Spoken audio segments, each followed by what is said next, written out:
Mga awit, chapter 23.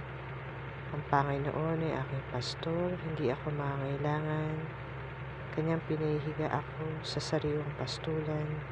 Pinapatnubayan niya ako sa siping ng mga tubig na pahingahan. Kanyang pinapananauli ang aking kaluluwa. Pinapatnubayan niya ako sa mga landas ng katwiran, alang-alang sa kanyang pangalan.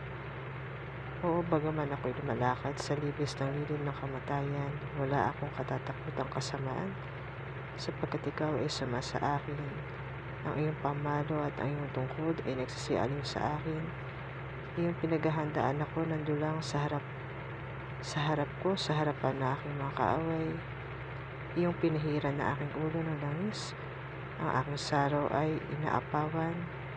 Tunay na ang kabutihan at kaawaan ay susunod sa akin sa lahat ng mga kaarawan na aking buhay, at ako'y tatahan sa bahay ng Panginoon magpakailanman. Amen.